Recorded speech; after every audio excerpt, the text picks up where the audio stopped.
Sabila dengan NPM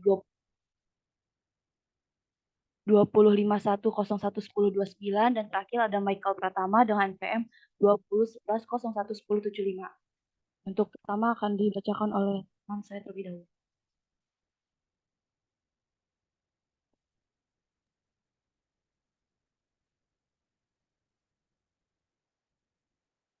Baik, terima kasih moderator. Yang pertama, apa itu kuesioner penelitian? Kuesioner penelitian adalah sebuah instrumen yang digunakan untuk mengumpulkan data dari responden dalam bentuk pertanyaan tertulis. Kuesioner penelitian terdiri dari serangkaian pertanyaan tertulis yang diberikan kepada responden secara langsung maupun tidak langsung. Kuesioner penelitian juga biasanya berisi kumpulan pertanyaan terstruktur atau terbuka yang dirancang untuk menggali opini, pendapat, perilaku, atau karakteristik responden terkait topik atau isu tertentu. Pembuatan kuesioner penelitian ini harus memperhatikan karakteristik kuesioner seperti keseragaman, eksplorasi, dan urutan pertanyaan. Selain itu, kuesioner penelitian juga harus memperhatikan jenis kuesioner seperti kuesioner terbuka, kuesioner tertutup, dan kuesioner campuran.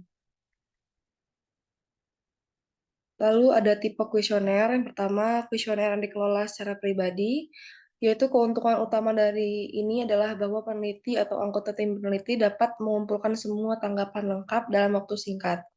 Keraguan yang mungkin dimiliki responden atas pertanyaan apapun dapat diklarifikasi saat itu juga. Lalu ada mail questionnaire. Kuesioner surat adalah kuesioner yang dikelola sendiri eh, menggunakan kertas dan pensil yang dikirim ke responden melalui pos. Lalu yang terakhir ada kuesioner elektronik dan online.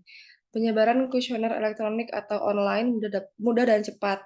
Sebuah keuntungan besar dari penelitian survei online adalah bahwa hal itu memanfaatkan kemampuan internet untuk menyediakan akses ke kelompok dan individu yang akan sulit, jika bukan tidak mungkin untuk dijangkau melalui saluran lain. Lalu ada guidelines for questionnaire design. Prinsip-prinsip desain kuesioner yang baik harus fokus pada 3 bidang. Yang pertama, berkaitan dengan kata-kata dari pertanyaan. Yang kedua, mengacu pada perencanaan masalah yang berkaitan dengan bagaimana variabel akan dikategorikan, diskalakan, dan dikodekan setelah menerima tanggapan. Lalu yang terakhir, berkaitan dengan tampilan umum kuesioner. Ketiga hal tersebut akan meminimalkan bias di dalam penelitian.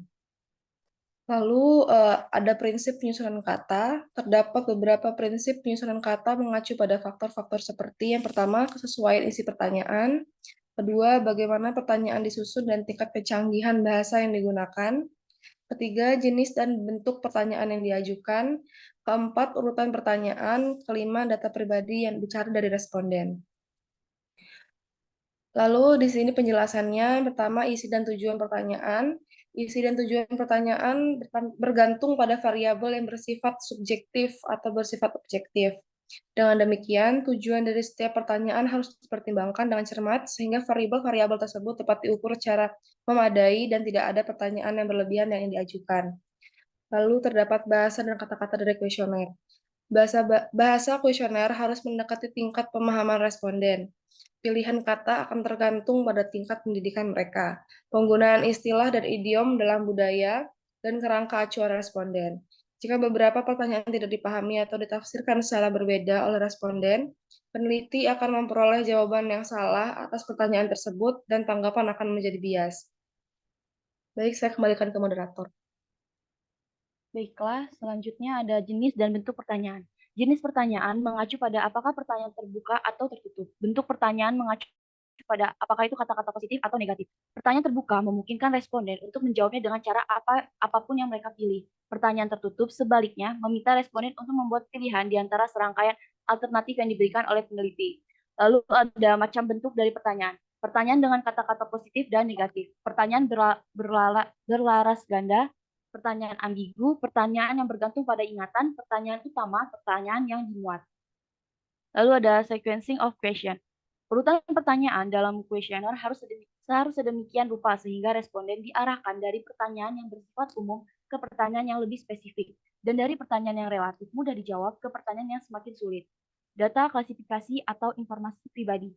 Data klasifikasi juga dikenal sebagai informasi pribadi atau pertanyaan demografis. memperoleh informasi seperti usia, tingkat pendidikan, status perkawinan, dan pendapatan. Kecuali benar-benar diperlukan, sebaiknya tidak menanyakan nama responden. Lalu ada prinsip pengukuran. Ada beberapa prinsip pengukuran yang harus diikuti untuk memastikan bahwa data yang dikumpulkan sesuai untuk menguji hipotesis. Lalu penampilan umum atau persiapan kuesioner.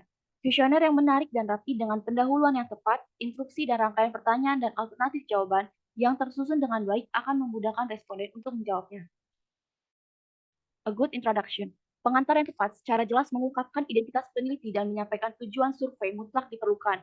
Penting juga untuk menjalin hubungan baik dengan responden dan memotivasi mereka untuk menjawab pertanyaan-pertanyaan dalam kuesioner dengan sepenuh hati dan antusias. Bagian pendahuluan harus diakhiri dengan catatan yang sopan, mengucapkan terima kasih kepada responden yang telah meluangkan waktu untuk menanggapi survei. Lalu ada pengorganisasian pertanyaan, pemberian instruksi dan bimbingan, dan keselarasan yang baik. Pengorganisasian pertanyaan secara logis dan rapi di bagian yang sesuai dan memberikan petunjuk tentang cara menyelesaikan item di setiap bagian akan membantu responden untuk menjawab tanpa kesulitan. Pertanyaan juga harus disusun dengan rapi, sehingga memungkinkan responden untuk menyelesaikan tugas membaca dan menjawab kuesioner dengan menghabiskan sedikit waktu dan tenaga dan tanpa melelahkan mata. Lalu tinjauan desain kuesioner. Prinsip-prinsip desain kuesioner berhubungan dengan bagaimana pertanyaan disusun dan diukur, dan bagaimana keseluruhan kuesioner diatur. Ada beberapa cara untuk mengelola kuesioner. Kuesioner dapat diberikan secara pribadi kepada responden, didistribusikan secara elektronik kepada responden. Tautan dapat dipasang di situs web, blog, ataupun media sosial. Lalu ada pretesting pertanyaan terstruktur. Wawancara terstruktur adalah di mana pertanyaan diajukan kepada responden dalam urutan yang telah ditentukan atau kuesioner yang digunakan dalam survei.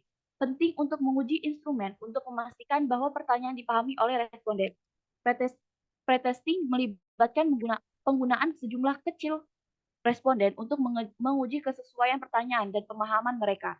Ini membantu untuk memperbaiki segala kekurangan sebelum memberikan instrumen secara lisan atau melalui kuesioner kepada responden dan dengan demikian mengurangi bias. Lalu ada kuesioner elektronik dan desain survei. Sistem desain survei elektronik memfasilitasi persiapan dan administrasi kuesioner sangat berguna untuk riset online. Sistem tersebut biasanya mencakup berbagai program yang memungkinkan pengguna untuk merancang kuesioner yang canggih, komputerisasi proses pengumpulan data, memeriksa kesalahan sintaksis atau logis dalam pengkaderan dan menganalisis data yang dikumpulkan. Lalu ada kuesioner elektronik dan desain survei. Wawancara terstruktur adalah di mana pertanyaan diajukan kepada responden dalam urutan yang telah ditentukan atau kuesioner yang digunakan dalam survei. Penting untuk menguji instrumen untuk memastikan bahwa pertanyaan dipahami oleh responden. Pretesting melibatkan pengguna sejumlah kecil responden untuk menguji kesesuaian pertanyaan dan pemahaman. Ini membantu untuk memperbaiki segala kekurangan sebelum memberikan instrumen secara lisan atau melalui kuesioner kepada responden, dan dengan demikian lagi mengurangi bias. Lalu ada etika dalam pengumpulan data. 1. Memperlakukan informasi yang diberikan oleh responden sebagai sangat rahasia dan menjaga privasinya adalah salah satu tanggung jawab utama peneliti. 2. Informasi pribadi atau yang tampaknya mengganggu tidak boleh diminta, dan jika benar-benar diperlukan untuk proyek atau penelitian, informasi tersebut harus disadap dengan kepekaan tinggi kepada responden dengan alasan khusus. Ketiga, apapun sifat metode pengumpulan data, harga diri dan harga diri subjek seharusnya tidak pernah dilanggar. Keempat, tidak seorang pun boleh dipaksa untuk menanggapi survei, dan jika seseorang tidak ingin memanfaatkan kesempatan untuk berpartisipasi, keinginan individu tersebut harus dihormati. Kelima, pengamat non-partisipat harus sebisa mungkin tidak mengganggu. Keenam, memposting undangan untuk berpartisipasi dalam survei di jenjang sosial, berdiskusi, dan juga ruang obrolan sering dianggap sebagai spam. Lalu ada perilaku etis responden. Subjek setelah melaksanakan pilihan untuk berpartisipasi dalam penelitian harus bekerjasama sepenuhnya dalam tugas-tugas di depan, seperti menanggapi survei. Lalu responden juga memiliki kewajiban untuk jujur dalam memberikan tanggapan. Penyajian yang salah atau memberikan informasi yang diketahui tidak benar harus dihindari. Mungkin itu sekian dari kami. Sebelum kami akhiri, kami membuka sesi pertanyaan. Jika ada yang ingin bertanya, silakan di kolom chat ataupun cara